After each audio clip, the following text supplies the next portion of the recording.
here. And this thing was extremely rusty right in the floor pan area. Very rusty right there. On that seam it was cut out, and you'll notice the seam back there, that was cut as well.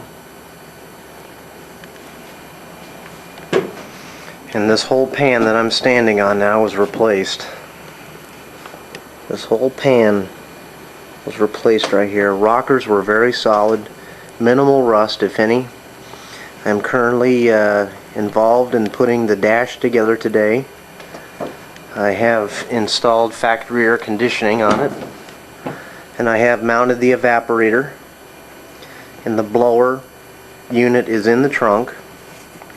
The lines have not been run yet. We're needing to put the dash in, complete the dash, and put the column in, and then the car will be functional because it does have a 140 in it. And as you can see, it still needs a complete interior. Door panels, door sills, carpet. I did put a power top on it. It came with a manual top to begin with, and a power top has been installed. It does have a telescoping steering wheel, which we'll probably see later on in the restoration project. It does have the optional wire covers on it. It does have bumper guards. The car was originally a beige or tan with a beige or tan interior with a white top. I have changed the color to white with a red interior, which is to match the 66 Corsa Coupe. I like white cars. As you can tell, I also like white trucks. So we're coming along slowly but surely. Today is Wednesday, and Keith and Dan are down at the shop minding the store. I have forwarded the phone here.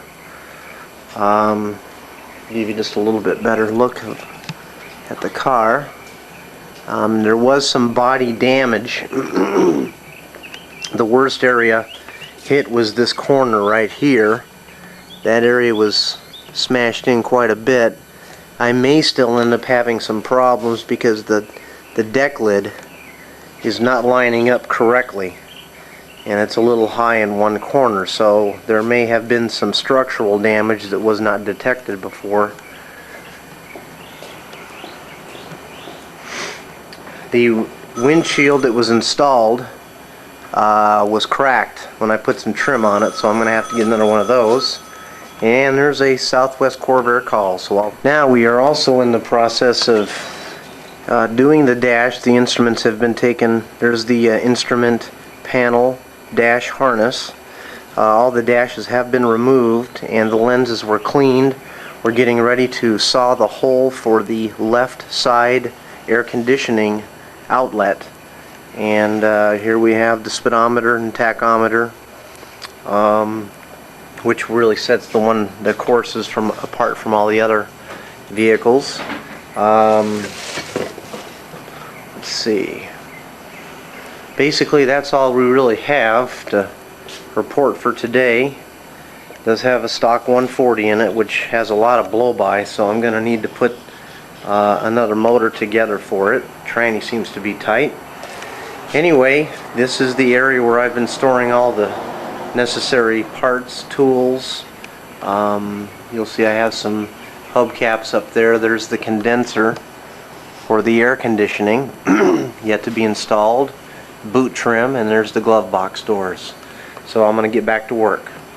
Here we are. The dash is about 90% complete now. The doors have still yet to be assembled with the correct channels. The windshield still has the crack in it. Brand new windshield still has a crack in it. Air conditioning components have all been installed. Factory AM/FM, tele column.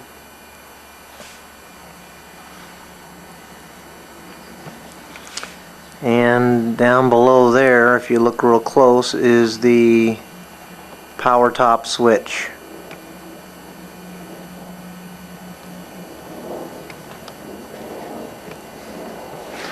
There's an excessive gap on this door, so the door is going to have to be reworked.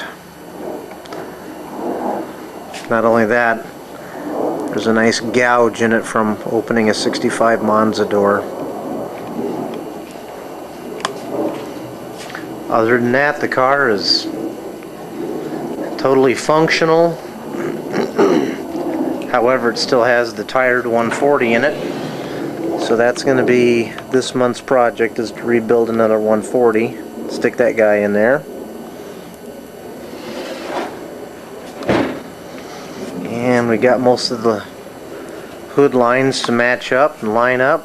So let's keep 'em cruising. Thank you.